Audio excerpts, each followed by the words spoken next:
नमस्कार बच्चों, कैसे हैं आप सब। आई होप आप सभी बहुत अच्छे होंगे और मौज मस्ती के साथ पढ़ाई भी डेफिनेटली कर रहे होंगे। इस वीडियो में हम लोग क्लास 8 चैप्टर 1 रेशनल नंबर की एक्सरसाइज 1.1 के सभी क्वेश्चंस के सारे पार्ट्स को बहुत डिटेल में समझेंगे और उन्हें सॉल्व भी करेंगे। मेरी आप सभी को एडवाइस यही है कि इस वीडियो से पहले अगर आपने इस वीडियो को नहीं देखा है जिसमें हमने सारी इंपॉर्टेंट प्रॉपर्टीज को डिस्कस किया है, तो पहले आप मेरी ये वाली वीडियो को देखिए, उसके बाद एक्सरसाइज 1.1 के सोल्यूशन यानी इस वीडियो को देखिए। और हाँ, हर एक क्वेश्चन का टाइम स्टैम्प आपको डिस्क्रिप्शन बॉक्स में मिल जाएगा। टाइम स्टैम्प से मेरा मतलब है कि अगर आपको एक्सरसाइज 1.1 के किसी पर्टिकुलर क्वेश्चन में ही डाउट है तो आप बिना टाइम वेस्ट करे डिस्क्रिप्शन बॉक्स को चेक करिए, उस क्वेश्चन की टाइमिंग पर क्लिक करिए और आप डायरेक्टली उस क्वेश्चन के सॉल्यूशन को देख सकते हैं, जिससे आपका टाइम भी सेव होगा और आपका डाउट भी सॉल्व हो जाएगा। तो अगर आपको ये वीडियो काम की लगती है तो देर किस बात की है, कॉपी पेन उठाइए, फोकस बनाइए और आ जाइए। मिलते हैं म्यूजिक के दूसरी तरफ।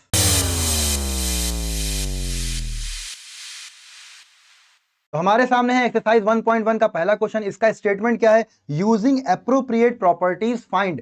ठीक है, आपको प्रॉपर्टीज का यूज करना है और इस क्वेश्चन नंबर 1 को सॉल्व करना है। इस तरह के क्वेश्चंस को सॉल्व करने में आपको दो तीन तरह के कंफ्यूजन या डाउट्स हो सकते हैं। पहले हम उस पर बात करेंगे, उसके बाद इसके सॉल्यूशन की बात करेंगे। देखिए, पहला डाउट, सबसे पहला डाउट ये हो सकता है कि सर ये 3 और ये 6 है, क्या हम इसको सिंप्लीफाई कर लें? देखिए, इस तरह का डाउट बहुत आम बात है, बट हम क्या करेंगे, सबसे पहले आप गिवन क्वेश्चन को कंपेयर करिए, आप अच्छे से उनके टर्म्स को देखिए और फिर देखिए कि क्या कोई टर्म्स, 2 या 3 टर्म्स सेम हैं। अगर सेम है तो आपको उन्हें बिल्कुल टच नहीं करना है, उन्हें डिस्टर्ब नहीं करना है। तो देखिए, यहां पर भी 3/5 दिख रहा है, यहां पर भी आपको 3/5 दिख रहा है। अगर आपने इस 3 से 6 को कैंसिल आउट करा, 3 1 3, 3 2 6, तो अब आपकी 3/5 की फॉर्म चेंज हो जाएगी और जब फॉर्म चेंज हो जाएगी तो हम प्रॉपर्टीज का यूज नहीं कर पाएंगे। तो यहां पर पहला डाउट आपका खत्म हो जाना चाहिए कि अगर हमें कोई सिमिलैरिटी दिखेगी टर्म्स में तो हम उन टर्म्स को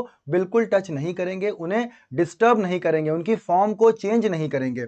दूसरा डाउट कि सर कौन सी प्रॉपर्टी इंप्लीमेंट होगी, ये कैसे पता चले? यहां पर सबसे बड़ा कंफ्यूजन होता है कि सर कम्यूटेटिव प्रॉपर्टी को यूज करें या फिर दूसरी बताइए कौन सी, या फिर एसोसिएटिव को यूज करें। ठीक है ना, एसोसिएटिव प्रॉपर्टी को यूज करें या कम्यूटेटिव प्रॉपर्टी को यूज करें। सबसे पहले दोनों का स्टेटमेंट देखिए। कम्यूटेटिव प्रॉपर्टी क्या होती है? a plus B is equal to B plus A, यही होती है। बहुत बढ़िया। और a minus B is not equal to B minus A, क्योंकि नेगेटिव यानी सब्सट्रैक्शन में कम्यूटेटिव प्रॉपर्टी फॉलो नहीं होती है। ये हमने क्यों लिखी है लाइन, अभी पता चल जाएगा। अच्छा, एसोसिएटिव में क्या होता है? a plus B plus C is equal to a plus B plus C. अब यहां पर जो रीअरेंजमेंट होता है वो किसका होता है? वो होता है ब्रैकेट्स का। ठीक है, अब दोनों ही प्रॉपर्टीज को आप ध्यान से कंपेयर करिए। देखिए, कम्यूटेटिव प्रॉपर्टी में टर्म्स का रीअरेंजमेंट होता है, या हम कहें टर्म्स की रीग्रुपिंग होती है, या टर्म्स का ऑर्डर चेंज होता है। बट एसोसिएटिव प्रॉपर्टी में टर्म्स का ऑर्डर चेंज नहीं होता है। देखिए, ए फर्स्ट नंबर पे है, बी सेकंड नंबर पे और सी थर्ड नंबर पे। इस साइड भी ए फर्स्ट नंबर पे, बी सेकंड नंबर पे और सी थर्ड नंबर पे है। तो यहां पर क्या होता है? यहां पर रीअरेंजमेंट तो होता है, रीग्रुपिंग तो होती है, लेकिन टर्म्स की नहीं, ब्रैकेट्स की होती है। तो यहां पर आपका डाउट खत्म हो जाना चाहिए कि जब आपको टर्म्स का रीअरेंजमेंट करना है, टर्म्स को रीऑर्डर करना है, टर्म्स की जगह बदलनी है, तो हमें कम्यूटेटिव प्रॉपर्टी यूज करनी है। जब हमें ब्रैकेट्स को यूज करना है, ब्रैकेट्स को रीअरेंज करना है, तब हमें एसोसिएटिव प्रॉपर्टी को यूज करना है। एसोसिएटिव प्रॉपर्टी लोगों के दिमाग में इसलिए भी आती है क्योंकि एसोसिएटिव प्रॉपर्टी में 3 टर्म्स होते हैं और यहां पर भी हमें 3 टर्म्स ही दिख रहे हैं। टर्म्स का मतलब समझ रहे हैं ना, ये मल्टीप्लाई तो इनको एक ही बना देगा ना, और ये मल्टीप्लाई का साइन भी इनको एक ही टर्म बना देगा। तो मेरे पास 3 टर्म्स हैं, इसीलिए कंफ्यूजन होता है कि एसोसिएटिव प्रॉपर्टी लगानी है या कम्यूटेटिव प्रॉपर्टी लगानी है। तो यहां से आपका दूसरा डाउट भी खत्म हो गया। तीसरे डाउट की बात हम लोग क्वेश्चन को सॉल्व करते करते करेंगे। तो चलिए अब क्वेश्चन को सॉल्व करते हैं। तो सबसे पहले क्वेश्चन में क्या करना है? देखिए, हमने 3/5 और 3/5 को देख लिया है, ये दोनों ही टर्म सेम है। तो हमें क्या करना है? इनको एक पास लाना है। तो इनको एक पास कैसे लाया जा सकता है, ये बात को हमें समझना होगा।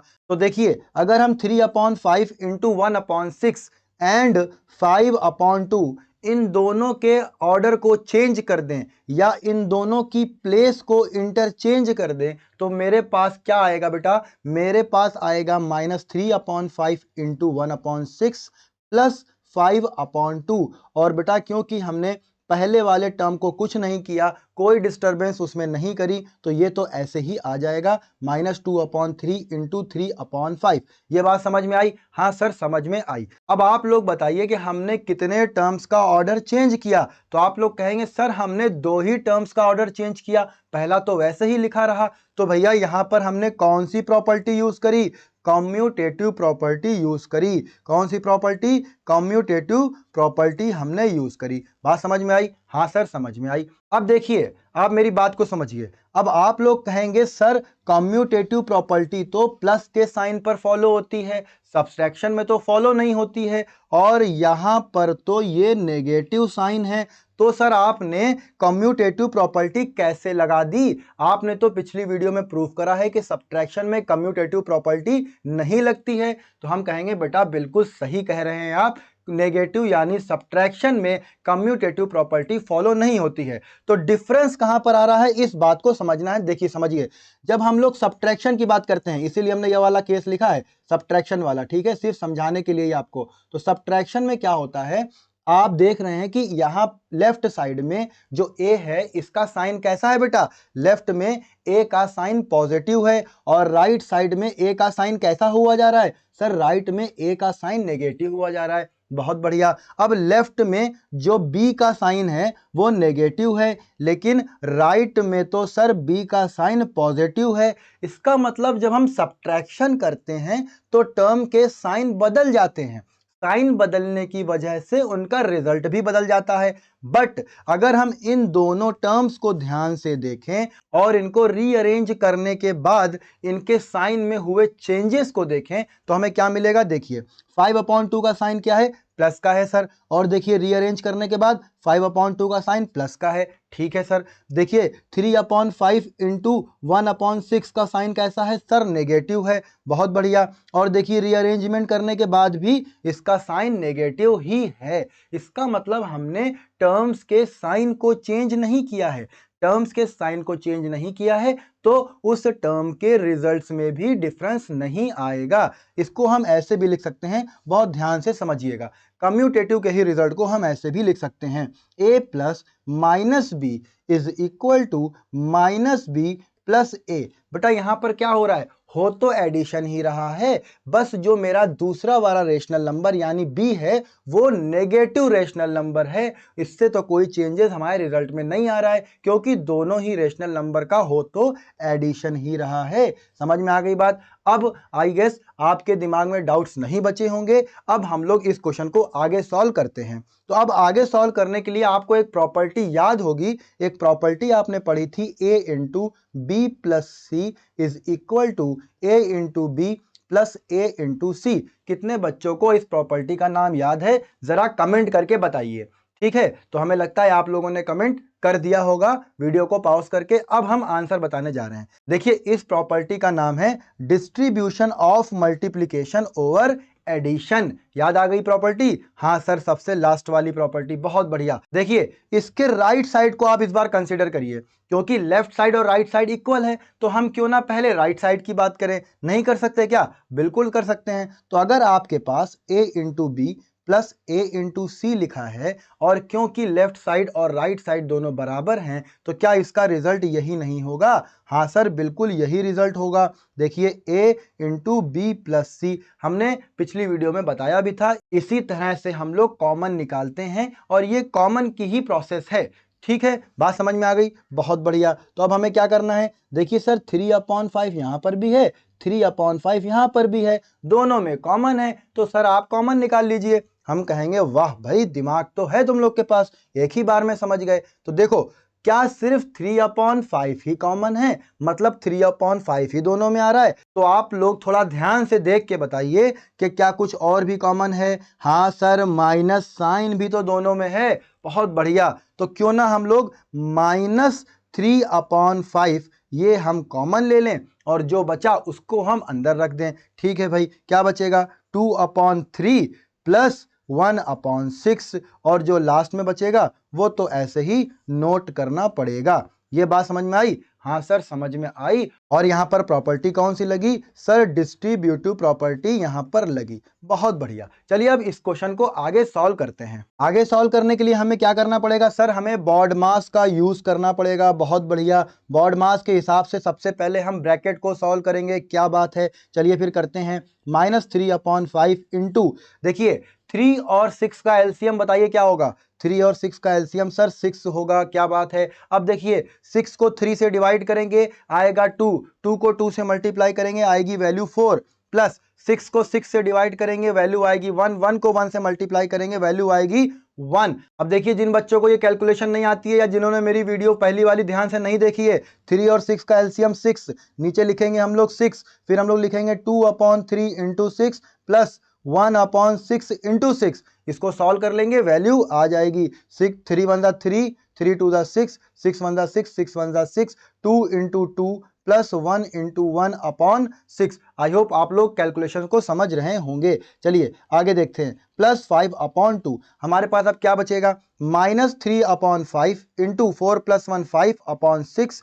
प्लस 5/2। अब क्या करें? 5 से 5 को कैंसिल आउट, 3 1 3, 3 2 6, -1/2 प्लस 5/2, यही वैल्यू आएगी। हाँ सर यही आएगी। अब क्या करें? 2 2 का एलसीएम 2 ही होता है, -1 + 5, इसको तो ऐसे ही करना पड़ेगा। -1 + 5 वैल्यू क्या आएगी? 4/2। फिर से कैंसिल आउट कर देते हैं, 2 1 2, 2 2 4। आखिर में आंसर क्या आ जाएगा बताइए? आखिरी में आंसर आएगा 2। तो मेरे पहले क्वेश्चन का आंसर आ चुका है और वैल्यू क्या आ रही है? वैल्यू आ रही है 2। अगर आपको क्वेश्चन समझ में नहीं आया हो तो क्या करना है? कमेंट बॉक्स में कमेंट करना है। टेलीग्राम ग्रुप का लिंक आपको मिल जाएगा, उस पर भी आप अपने डाउट्स को पूछ सकते हैं। चलिए क्वेश्चन नंबर 2 को हम लोग अब सॉल्व करते हैं। क्वेश्चन नंबर 2 में भी वही काम करना है। सबसे पहले क्या देखना है? कोई कॉमन टर्म दिख रहा है आपको? हाँ सर दिख तो रहा है 2/5 और 2/5, लेकिन ये तो बहुत दूर है, एक इस पार दूसरा उस पार। तो क्या करें सर? ऐसा करिए, कम्यूटेटिव प्रॉपर्टी लगाइए। कहां लगाएं सर? ये देखिए इन दोनों टर्म्स के क्या करिए? प्लेसेस को चेंज कर दीजिए। बहुत बढ़िया, समझ गए तुम लोग, क्या बात है। चलो कर देते हैं। पहले वाले टर्म में तो कुछ नहीं करना है ना, बिल्कुल नहीं करना है। तो 2/5 इंटू -3/7, इसको तो हमने ऐसा ही रख दिया। अब हमें क्या करना है? दोनों लास्ट वाले टर्म्स के प्लेसेस को चेंज करना है। चलिए कर देते हैं। +1/14 इंटू 2/5 -1/6 इंटू 3/2। प्रॉपर्टी कौन सी यूज हुई? क्योंकि सिर्फ दो टर्म्स के साथ खेले हैं, उन्हीं को रीअरेंज किया है, तो प्रॉपर्टी लगेगी कम्यूटेटिव प्रॉपर्टी। बोलते रहो भैया साथ साथ, घर वालों को ये ना लगे कि बच्चा फोन चला रहा है, बच्चा पढ़ रहा है। चलो अब बताइए यहां पर कौन सी प्रॉपर्टी लगेगी?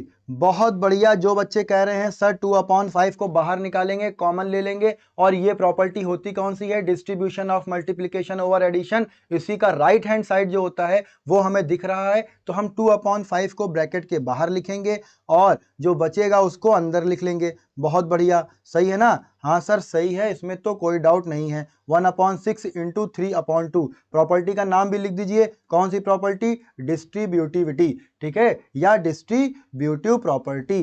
ठीक, कोई दिक्कत नहीं, बहुत बढ़िया। अब हम लोग सॉल्व कर सकते हैं, ठीक है ना? तो 3 1 3, 3 2 6, और देखिए हम इस ब्रैकेट को भी सॉल्व कर लेते हैं। हमें मिलेगा 2/5, ब्रैकेट के अंदर देखिए 7 और 14 का एलसीएम क्या होगा? बिल्कुल सही, बिल्कुल सही, 14 होगा।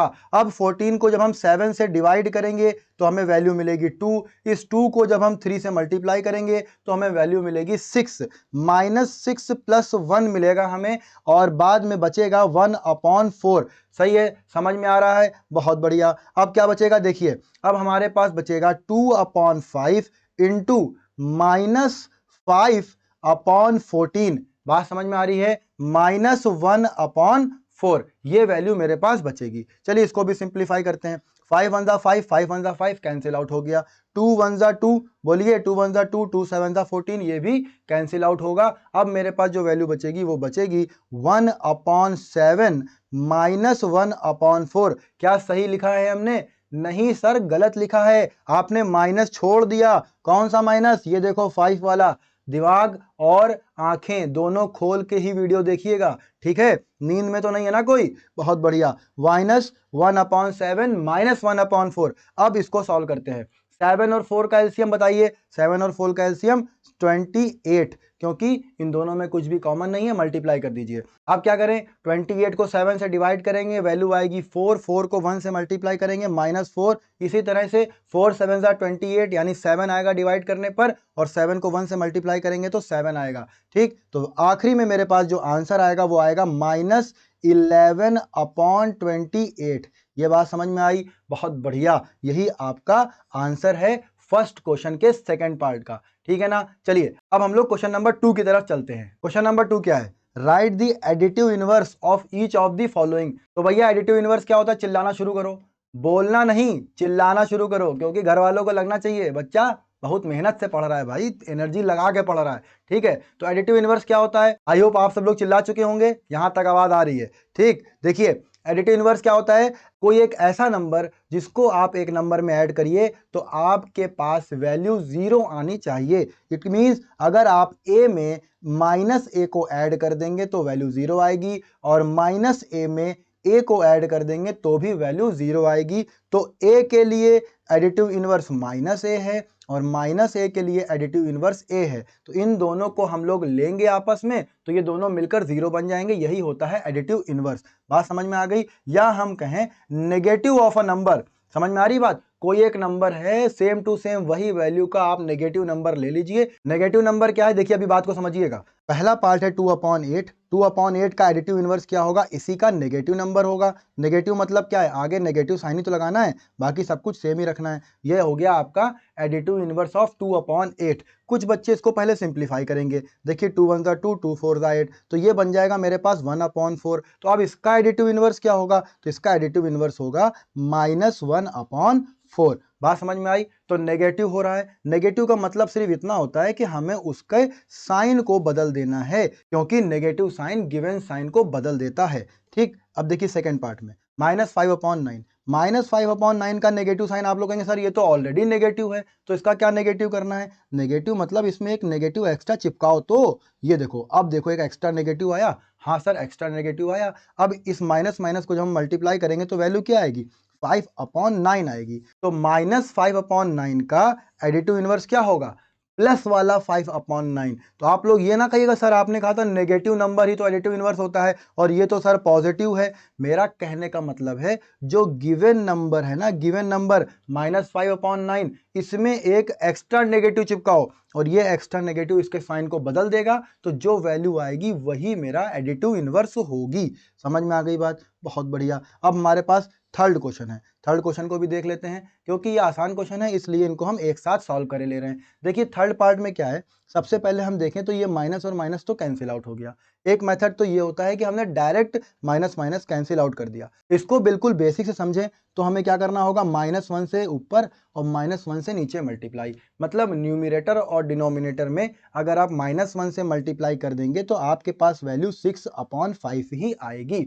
अब ये तो पॉजिटिव नंबर है, तो इसका एडिटिव इनवर्स क्या होगा, बस इसमें एक नेगेटिव साइन चिपका दीजिए सर, यही इसका एडिटिव इनवर्स होगा। बहुत बढ़िया, क्योंकि 6/5 और -6/5 को जब हम ऐड करेंगे तो रिजल्ट क्या आएगा सर, 0 आएगा। बहुत बढ़िया, क्या बात है। देखो 2/-9, सबसे पहले अगर हम रेशनल नंबर के स्टैंडर्ड फॉर्म की बात करें तो उसमें आप देखेंगे कि दोनों ही यानी न्यूमरेटर और डिनोमिनेटर इनमें कुछ कॉमन ना हो, ये एक फॉर्म होती है HCF आपका 1 हो, और दूसरी बात जो आपका डिनोमिनेटर है ये पॉजिटिव हो, ये आपको लिखा हुआ मिलेगा। तो ये जो 2/-9 है इसको पॉजिटिव कैसे बनाया जाए भाई, इसका डिनोमिनेटर तो -1 से ऊपर मल्टीप्लाई, -1 से नीचे मल्टीप्लाई अगर हम करेंगे तो हमको मिलेगा -2/+9। और बच्चे इसी को डायरेक्टली लिख देते हैं कि सर 2/-9 लिखा है, इसका मतलब -2/9 होगा। तो ये भी बिल्कुल सही है, बस ये आता कहाँ से है ये समझने वाली बात है। तो ये आता है न्यूमरेटर और डिनोमिनेटर दोनों में -1 से मल्टीप्लाई करिए, आपका जो साइन डिनोमिनेटर में है वो न्यूमरेटर में चला जाएगा। अब -2/9 का नेगेटिव क्या होगा, माइनस और आगे चिपकाइए -2/9। तो देखिए अब ब्रैकेट ओपन करिए तो वैल्यू क्या मिलेगी, 2/9 मिलेगी। तो ये हो गया एडिटिव इनवर्स किसका, 2/-9 का। ठीक, बात समझ में आ गई, सारे एडिटिव इनवर्स समझ में आ रहे हैं। लास्ट पार्ट पर बात करते हैं, 19/-6। सबसे पहले इसमें क्या करें बताओ, सबसे पहले इसमें माइनस साइन को ऊपर ले जाएं। ठीक, बेसिक मेथड क्या है, -1 से मल्टीप्लाई, -1 से डिवाइड, तो वैल्यू मिलेगी -19/6। अब इसका कर देते हैं हम एक नेगेटिव, तो नेगेटिव मतलब एक माइनस साइन चिपकाओ आगे और -19/6। तो यहाँ वैल्यू क्या आएगी बताइए, 19/6। तो -19/6 का एडिटिव इनवर्स आया 19/6। इस तरह से मेरे सारे आंसर आ चुके हैं। पहले वाले का आंसर क्या है, -2/8, ठीक है ना। और अगर आप सिंप्लीफाई कर रहे हैं तो -1/4। दूसरे वाले का आंसर क्या है, दूसरे वाले का आंसर है 5/9। बहुत बढ़िया। तीसरे का आंसर क्या है, तीसरे का आंसर है -6/5। चौथे वाले में 2/9 और लास्ट वाले में 19/6। इस तरह से क्वेश्चन नंबर 2 के सारे पार्ट्स खत्म होते हैं। अगर आपको समझ में नहीं आया हो एक ही बार में जो हमने पांचों पार्ट करे हैं, तो आप कमेंट बॉक्स में कमेंट करके जरूर बताइएगा। आगे से हम हर एक पार्ट को अलग अलग सॉल्व करेंगे, ठीक है। कोई भी डाउट नहीं रहना चाहिए, मेरा यही मोटिव है। चलिए क्वेश्चन नंबर 3 की तरफ चलते हैं। क्वेश्चन नंबर 3 का स्टेटमेंट क्या है, verify that -x is equal to x। देखिए वेरीफाई का मतलब क्या होता है, वेरीफाई में हमेशा हमारे पास दो साइड्स होते हैं। दो साइड्स मतलब लेफ्ट हैंड साइड और राइट हैंड साइड। तो हम लोग लेफ्ट हैंड साइड और राइट हैंड साइड दोनों की वैल्यूज को अलग अलग फाइंड करेंगे और फिर दोनों को कंपेयर करेंगे कि दोनों वैल्यूज इक्वल हैं या नहीं है। अगर दोनों वैल्यूज इक्वल हैं तो हम कहेंगे भाई left hand side is equal to right hand side है, इसका मतलब मेरा स्टेटमेंट वेरीफाइड है। अगर left hand side is not equal to right hand side है तो मेरा स्टेटमेंट वेरीफाई नहीं है। तो भैया समझ रहे हो, हमारे पास लेफ्ट हैंड साइड में क्या है, -x है और राइट साइड में क्या है, x है। ठीक, एक एक करके दोनों क्वेश्चंस को देखते हैं, समझिएगा। पहले पार्ट में अगर हम बात करें तो x की वैल्यू है 11/15। तो भैया इसमें तो कुछ करना ही नहीं है, राइट हैंड साइड हमें बना बनाया मिल गया है, इसको हम इक्वेशन नंबर 1 ले लेते हैं। ठीक, अब लेफ्ट हैंड साइड की बात करते हैं। तो लेफ्ट हैंड साइड में क्या है, 2 बार सर माइनस आ रहा है। अब देखिए प्रोसेस को समझिए, हम किसी भी इक्वेशन में दोनों साइड अगर -1 से मल्टीप्लाई करें तो क्या मेरी इक्वेशन में कोई चेंज आएगा, नहीं सर, बिल्कुल चेंज नहीं आएगा। बहुत बढ़िया, तो हमारे पास वैल्यू क्या आ रही है, -x इज इक्वल टू -11/15। अब क्योंकि मेरे पास 2 बार माइनस है तो एक बार और माइनस से मल्टीप्लाई कर दे। हाँ सर कर दीजिए, क्या ही फर्क पड़ेगा। ठीक, कर देते हैं भैया। अब हमने जब इसको 2 बार माइनस से मल्टीप्लाई करा तो मेरे पास जो स्टेटमेंट आया वो क्या आया, -x इज इक्वल टू, ये माइनस माइनस से मल्टीप्लाई होगा तो क्या बन जाएगा, प्लस बन जाएगा। का मतलब जो वैल्यू आएगी वो आएगी 11/15। बात समझ में आई, हाँ सर समझ में तो आ गई। अब इसको हमने ले लिया इक्वेशन नंबर 2। अब क्या करना है सर, बहुत घूर घूर के इन इक्वेशंस को देखना है, बहुत घूर घूर के बहुत ध्यान से देखना है। ऐसे देखो कि दोनों इक्वेशन खुद बोलने लगे। तो दोनों इक्वेशंस क्या बोल रही हैं कि भैया मेरे राइट हैंड साइड बराबर हैं, मतलब इक्वेशन 1 और इक्वेशन 2 दोनों ही सेम वैल्यू को रिप्रेजेंट कर रही हैं जो कि 11/15 है। तो जब इनके राइट हैंड साइड इक्वल हैं तो क्या इनके लेफ्ट हैंड साइड इक्वल नहीं होंगे, हाँ सर इनके लेफ्ट हैंड साइड भी इक्वल होंगे। तो भैया हम लोग कंक्लूजन क्या लिखेंगे, on comparing equation 1 and 2 we will get, हमें क्या मिलेगा, x is equal to -x, या हम लिखें -x is equal to x। यही तो वेरीफाई करना था, हाँ सर यही वेरीफाई करना था और ये वेरीफाई हो गया। बहुत बढ़िया। चलिए अब हम लोग क्वेश्चन नंबर 3 के सेकंड पार्ट की बात करते हैं, जिसके लिए हमें ये स्क्रीन को साफ करना पड़ेगा। तो कर लेते हैं फिर। सेकंड पार्ट में क्या है, x की वैल्यू ऑलरेडी गिवन है -13/17, जो कि मेरा राइट हैंड साइड था वेरीफाई करने के लिए। तो ये ऑलरेडी मेरे पास इक्वेशन नंबर 1 बनी बनाई रखी है। अब हमें लेफ्ट हैंड साइड यानी -x की बात करनी है, तो वही काम यहाँ पे भी करते हैं। -x कैसे लाएंगे, -1 से मल्टीप्लाई करना पड़ेगा। कर दो भैया एक बार मल्टीप्लाई, तो हमें क्या वैल्यू मिलेगी, हमें वैल्यू मिलेगी -x इज इक्वल टू 13/17। यही बात सही है, हाँ सर बिल्कुल सही है। अब इसमें एक बार और -1 से मल्टीप्लाई कर दें तो हमें रिक्वायर्ड वैल्यू मिलने लगेगी। बहुत बढ़िया, कर दिया भैया। अब हमें क्या मिल रहा है, देखिए हमें मिलेगा, इससे मल्टीप्लाई नहीं करेंगे, इससे मल्टीप्लाई अगर कर देंगे तो फिर ये माइनस माइनस प्लस हो जाएगा, फायदा क्या हुआ, हमें तो ये वाली फॉर्म लानी है ना, तो हम उसी फॉर्म में इसको लिखने की कोशिश करेंगे। तो हम इस साइन से मल्टीप्लाई नहीं करेंगे एक्स में, इसको ऐसे ही रखेंगे, ठीक। और राइट साइड में क्या बच रहा है, राइट साइड में बच रहा है -13/17। बहुत बढ़िया। अब देखिए इक्वेशन नंबर 1 और इक्वेशन नंबर 2 दोनों के राइट हैंड साइड इक्वल हैं या नहीं, हाँ सर दोनों के राइट हैंड साइड इक्वल है, तो इसके लेफ्ट हैंड साइड भी इक्वल होने चाहिए। हम फिर से वही स्टेटमेंट चिपका देंगे, on comparing equation 1 and 2 we will get, हमें क्या मिलेगा, minus minus X is equal to X, क्योंकि माइनस माइनस एक्स की वैल्यू एक्स के बराबर है और ये चीज वेरीफाई करनी थी और ये हमने वेरीफाई कर दी। बात समझ में आई, बहुत बढ़िया। चलिए क्वेश्चन नंबर 4 की तरफ चलते हैं। चलिए क्वेश्चन नंबर 4 का स्टेटमेंट पढ़ते हैं, फाइंड दी मल्टीप्लिकेटिव इनवर्स। चलिए भाई बताइए, बताइए नहीं चिल्लाइए, मल्टीप्लिकेटिव इनवर्स क्या होता है। बहुत बढ़िया, जो बच्चे कह रहे हैं कि सर एक ऐसा नंबर जिसको किसी नंबर में मल्टीप्लाई करने पर वैल्यू 1 आ जाए वही हमारा मल्टीप्लिकेटिव इनवर्स है, या हम उसको रेसिप्रोकल ऑफ दैट नंबर भी बोलते हैं। सही है भाई, सबको पता है ना। चलो बहुत बढ़िया, क्वेश्चन नंबर 4 के सारे पार्ट्स को सॉल्व कर लेते हैं। फिर पहले पार्ट में देखिए -13 जब इसके डिनोमिनेटर की बात करेंगे तो क्या है इसके डिनोमिनेटर में, सर 1 है, तो इसका रेसिप्रोकल बताइए क्या आएगा, 1/-13 आएगा। लेकिन अभी अभी ये बात करी थी कि डिनोमिनेटर को पॉजिटिव रखते हैं तो स्टैंडर्ड फॉर्म में लिखेंगे तो -1/13, यही मेरा पहले पार्ट का आंसर हो जाएगा। बात समझ में आ गई, बहुत बढ़िया। चलिए सेकेंड पार्ट की बात कर लेते हैं। सेकेंड पार्ट क्या है, -13/19, तो इसका रेसिप्रोकल क्या होगा बताइए, इसका रेसिप्रोकल हो जाएगा 19/-13। फिर से वही बात, डिनोमिनेटर को रखना है पॉजिटिव, तो डिनोमिनेटर को रखेंगे पॉजिटिव, कैसे रखेंगे, -19/13 आ जाएगा। कैसे आ रहा है ये, देखिए -1 से मल्टीप्लाई -1 से डिवाइड करेंगे तो डिनोमिनेटर पॉजिटिव और न्यूमरेटर नेगेटिव हो जाएगा। बात समझ में आ गई, बहुत बढ़िया, ये मेरे सेकंड पार्ट का आंसर हो गया। थर्ड पार्ट पर आ जाते हैं, 1/5। 1/5 देखिए बहुत आसान सा नंबर है, इसका रेसिप्रोकल क्या हो जाएगा, सिंपली 5 हो जाएगा, बस काम खत्म।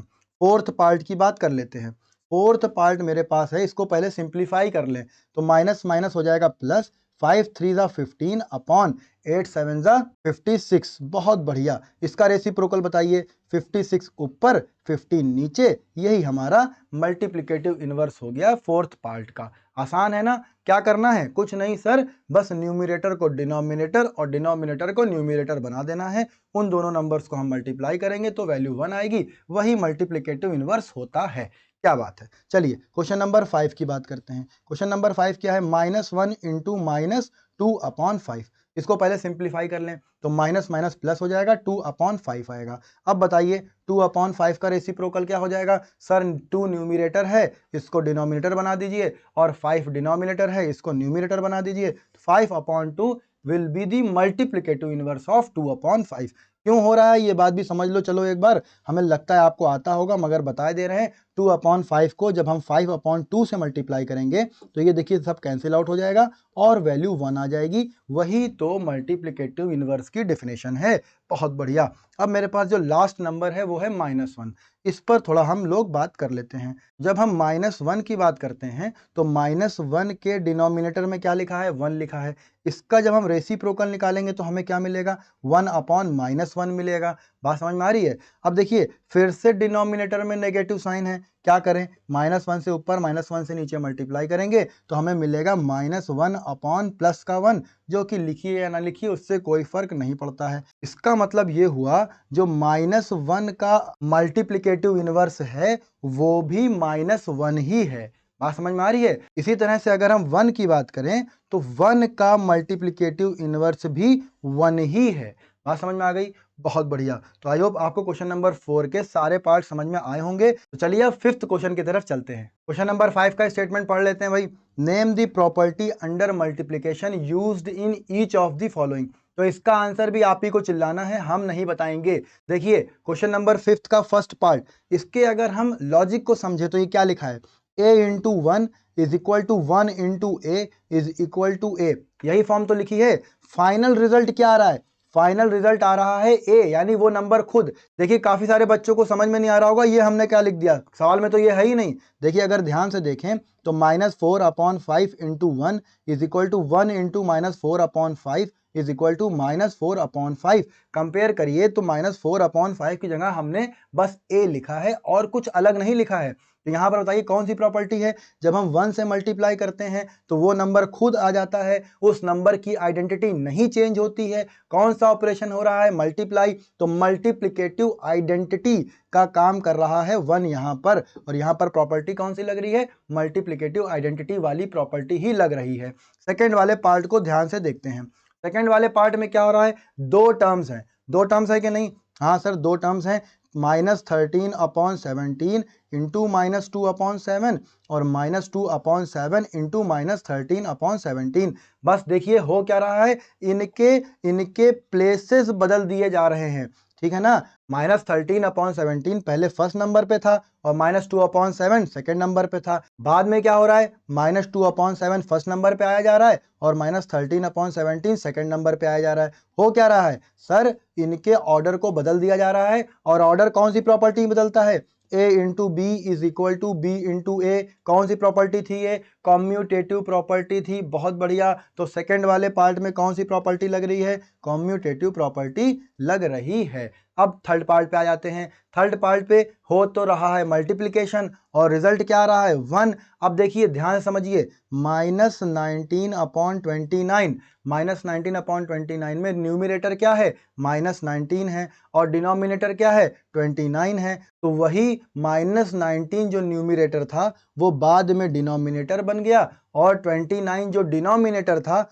वो न्यूमरेटर बन गया। तो मतलब न्यूमरेटर को डिनोमिनेटर और डिनोमिनेटर को न्यूमरेटर बना दिया, मतलब रेसिप्रोकल कर दिया। रेसिप्रोकल बोले या मल्टीप्लिकेटिव इनवर्स बोले एक ही बात है। तो थर्ड क्वेश्चन में कौन सी प्रॉपर्टी लग रही है, मल्टीप्लिकेटिव इनवर्स वाली प्रॉपर्टी लग रही है। इस तरह से क्वेश्चन नंबर 5 के तीनों पार्ट में यूज होने वाली प्रॉपर्टीज की बात हमने कर ली। पहले पार्ट में मल्टीप्लिकेटिव आइडेंटिटी, दूसरे पार्ट में कम्यूटेटिव प्रॉपर्टी और तीसरे पार्ट में मल्टीप्लिकेटिव इनवर्स। समझ में आ गई बात। चलिए क्वेश्चन नंबर 6 की बात करते हैं। क्वेश्चन नंबर 6 क्या कह रहा है, multiply 6/13 by the reciprocal of -7/16। सबसे पहले तो हमें ये निकालना होगा रेसिप्रोकल ऑफ -7/16। तो भैया बता दो सब लोग एक ही बार में, -7/16 का रेसिप्रोकल क्या होगा। सर -7 इसका न्यूमरेटर है तो डिनोमिनेटर बना दीजिए और 16 इसका डिनोमिनेटर है तो न्यूमरेटर बना दीजिए, और स्टैंडर्ड फॉर्म में लिखने के लिए माइनस को ऊपर लिख दीजिए। यही हमारा रेसिप्रोकल ऑफ -7/16 होगा। अब कुछ बच्चे कहेंगे सर आप तो बड़ा स्टैंडर्ड फॉर्म में लिख रहे हैं, ये देखिए बुक वालों ने तो थर्ड पार्ट में -19 नीचे ही लिखा है। तो भैया कोई दिक्कत की बात नहीं है, तुम्हें नहीं लिखना है ना लिखो, लेकिन जब आप स्टैंडर्ड फॉर्म पढ़ेंगे रेशनल नंबर की तब उसमें आपको मिलेगा कि डिनोमिनेटर जो होता है उसको पॉजिटिव इंटीजर बनाया जाता है। बुक वाले हैं क्वेश्चन बना रहे हैं, लिख दिया उन्होंने, उनका मन नहीं था। आप आंसर जब लिखें तो कोशिश करिए कि स्टैंडर्ड फॉर्म में लिखने की कोशिश करिए। बात समझ में आ रही है, बहुत बढ़िया। चलिए हम लोग अपने क्वेश्चन पर चलते हैं। हम लोग बात कर रहे हैं क्वेश्चन नंबर 6 की। तो हमें क्या करना है, अब 6/13 से मल्टीप्लाई करना है। किसको करना है, रेसिप्रोकल ऑफ -7/16 को, जिसकी वैल्यू क्या आई है, -16/7 आई है। लिख देते हैं भाई -16/7। क्या इनमें कुछ डिवाइड हो रहा है, क्या कुछ कट रहा है, कुछ भी नहीं कट रहा है। तो क्या करें, सिंपली मल्टीप्लाई करिए और आंसर ले लीजिए। माइनस आ जाएगा क्योंकि और कोई दूसरा माइनस नहीं है। 16 6 अब तुम लोग कहोगे टेबल नहीं याद है सर, तो भैया टेबल याद कर लो यार। 16 6 96, बात समझ में आई, अपॉन 13 7 अब ये भी याद नहीं है, क्या करोगे यार तुम लोग 8th में आ गए हो, याद कर लो भैया। 13 इंटू 7 यानी 91, यही आपका आंसर हो जाएगा। मुस्कुराओ नहीं, टेबल याद करो, ठीक है। चलो क्वेश्चन नंबर 7 पर चलते हैं। और क्वेश्चन 7 के रूप में एक और हलवा सवाल आपके सामने आ चुका है। क्या भैया इसका statement, tell what property allows you to compute 1/3 into 6 into 4/3 as 1/3 into 6 into 4/3। मतलब क्या कहने का है, ये जो एज है ना, ये आपका यहाँ पर एज इक्वल टू की तरह काम कर रहा है। क्या हुआ मतलब, इसका सवाल का मतलब यही है कि अगर आप ये वाले पार्ट को सॉल्व करें और ये वाले पार्ट को सॉल्व करें तो दोनों वैल्यूज एक ही आती हैं, ये कौन सी प्रॉपर्टी आपको अलाउ करती है? देखिए आप लोग बताइए, 1/3 पहले नंबर पे है, 6 दूसरे नंबर पे है, 4/3 तीसरे नंबर पे है, 1/3 पहले नंबर पे है, 6 दूसरे नंबर पे है और 4/3 फिर से तीसरे नंबर पे है। क्या किसी नंबर का ऑर्डर बदल रहा है? आप लोग कहेंगे सर नहीं बदल रहा है। तो भैया किसका ऑर्डर बदल रहा है? सर ब्रैकेट का ऑर्डर बदल रहा है। और ब्रैकेट का ऑर्डर कौन सी प्रॉपर्टी में चेंज होता है? सब लोग एक साथ चिल्लाएंगे, बोलेंगे नहीं, चिल्लाएंगे, आवाज आनी चाहिए। एसोसिएटिव प्रॉपर्टी, बहुत बढ़िया। एसोसिएटिव प्रॉपर्टी हमें अलाउ करती है इस तरह की कैलकुलेशन को करने के लिए। स्टेटमेंट क्या होता है? a into b into c is equal to a into b, bracket की प्लेस चेंज कर दी है, इंटू सी। तो ये आपका स्टेटमेंट हो गया एसोसिएटिव प्रॉपर्टी का। यही हमारा आंसर है क्वेश्चन नंबर 7 का। था ना हलवा क्वेश्चन? अरे बताओ था कि नहीं? अगर था तो कमेंट बॉक्स में कमेंट करके बताओ। चलो नेक्स्ट क्वेश्चन पर चलते हैं। क्वेश्चन नंबर 8 और 9 को हमने साथ में क्यों लिया है? क्योंकि दोनों ही क्वेश्चन का पैटर्न बिल्कुल सेम है। चलिए इन पर बहुत डिटेल में बात कर लेते हैं। वैसे डिटेल में बात करने लायक बचा नहीं है अब कुछ, लेकिन फिर भी कर लेते हैं। क्वेश्चन नंबर 8 क्या कह रहा है? Is 8/9 the multiplicative inverse of -1 whole 1/8 y और y नॉट? क्वेश्चन नंबर 9 क्या कह रहा है? Is 0.3 the multiplicative inverse of 3 whole 1/3 y और y नॉट? दोनों के ही स्टेटमेंट सेम है, बस नंबर्स को बदल दिया है। तो हम लोग क्या करें भैया? हम लोग भी प्रोसेस सेम करेंगे, नंबर को बदल देंगे। तो 8/9 चेक करना है ये मल्टीप्लिकेटिव इनवर्स है -1 होल 1/8 का या नहीं, और दूसरे पार्ट में 0.3 को चेक करना है ये मल्टीप्लिकेटिव इनवर्स है 3 होल 1/3 का या नहीं। सबसे पहले क्या करें? सबसे पहले हम लोग करेंगे इस मिक्स फ्रैक्शन को चेंज। किसमें? इम्प्रॉपर फ्रैक्शन में कर दो भैया। वैल्यू आएगी, माइनस साइन तो ऐसा ही रहेगा, 8 इंटू 1 प्लस 1/8, यानी वैल्यू आएगी -9/8। ठीक, यही काम हम इस साइड भी करेंगे। 3 इंटू 3 9 प्लस 1 यानी 10/3।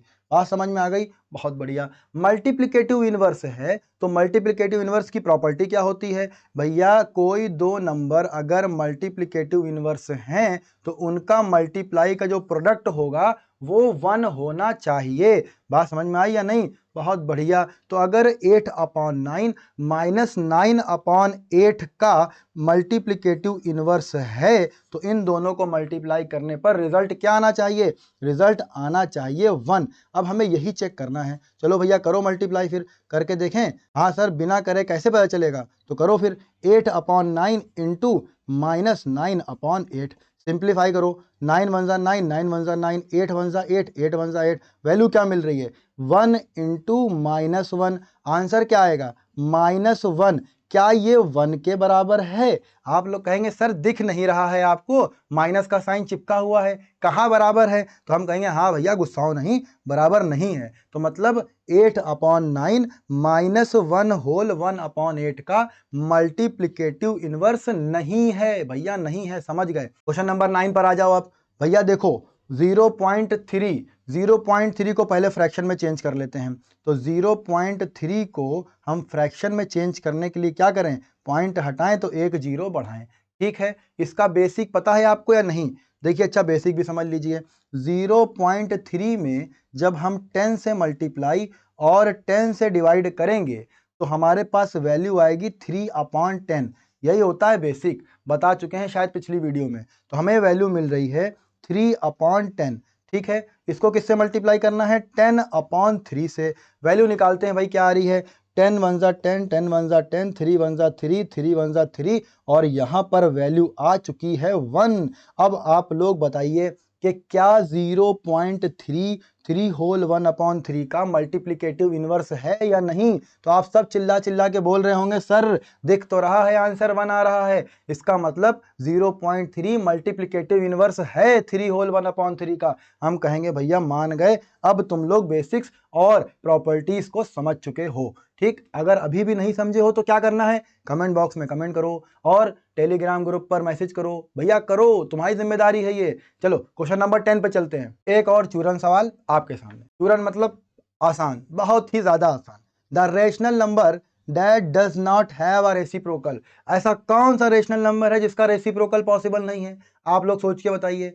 अच्छा आप बताइए जीरो रेशनल नंबर है या नहीं? हाँ सर बिल्कुल है। जब ये जीरो रेशनल नंबर है, इसके डिनोमिनेटर में क्या लिख दें? 1 लिख दें सर। तो इसका जब हम रेसिप्रोकल निकालेंगे तो वैल्यू क्या आएगी? 1/0 आएगी। क्या ये रेशनल नंबर की डिफिनेशन को फॉलो करता है? रेशनल नंबर की डिफिनेशन क्या होती है? All those numbers in the form of p/q where p and q are integers and q can not be zero. या दूसरी बात समझिए, किसी भी नंबर को जीरो से डिवाइड हम नहीं कर पाएंगे। रिजल्ट क्या होता है? नॉट डिफाइंड होता है। जब जीरो से डिवाइड पॉसिबल नहीं है तो ये 1/0 भी पॉसिबल नहीं है। इसलिए जीरो वो नंबर है जिसका रेसिप्रोकल भी पॉसिबल नहीं है। क्वेश्चन नंबर 2 पर आ जाइए। बहुत बढ़िया, मतलब 10th के सेकंड पार्ट पर। The rational number that are equal to their reciprocals, ये ऑलरेडी हम एक्सप्लेन कर चुके हैं। कब? देखिए याद करिए, -1 का रेसिप्रोकल बताइए या मल्टीप्लिकेटिव बोलिए इनवर्स बताइए। याद आया कुछ?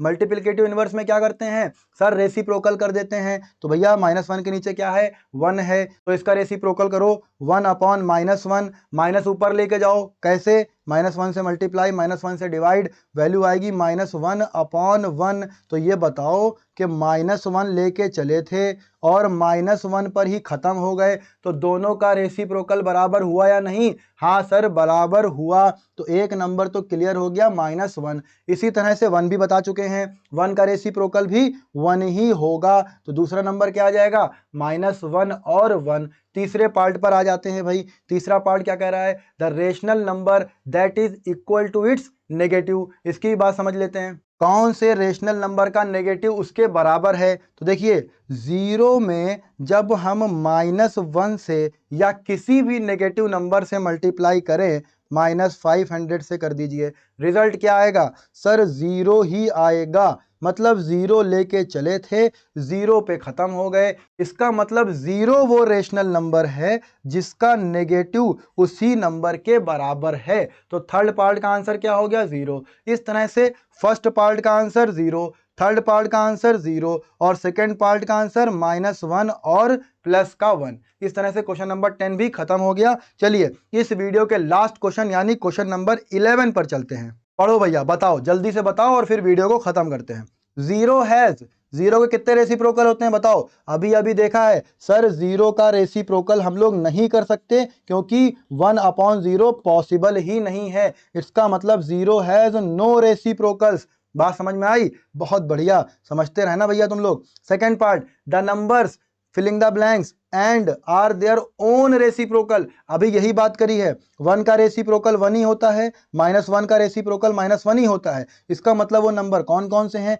वो नंबर 1 और -1 है जिनके रेसिप्रोकल्स उन्हीं के बराबर होते हैं। बहुत बढ़िया। थर्ड पार्ट बताइए भाई। थर्ड पार्ट में लिखा है द रेसिप्रोकल ऑफ -5, -5 इसके डिनोमिनेटर में क्या है सर? 1 है। उल्टा कर दो भैया, 1/-5। स्टैंडर्ड फॉर्म में डिनोमिनेटर पॉजिटिव बना दो, -1/5। तो पार्ट 3 का आंसर क्या लिख दें? The reciprocal of -5 is -1/5। बात समझ में आ गई? बहुत बढ़िया, समझ रहे हो ना सब कुछ? चलो भाई, the reciprocal of 1/x where x can not be zero. तो भैया इसमें क्या है? कौन सा बहुत बड़ा सवाल पूछ लिया? 1/x, न्यूमिनेटर क्या है? न्यूमिनेटर 1 है। डिनोमिनेटर क्या है? डिनोमिनेटर x है। करना क्या होता है सर? न्यूमिनेटर को डिनोमिनेटर और डिनोमिनेटर को न्यूमिनेटर बनाना होता है। बना दो फिर। तो भैया 1/x है तो x/1 आ जाएगा। यही मेरा आंसर हो जाएगा। किसका?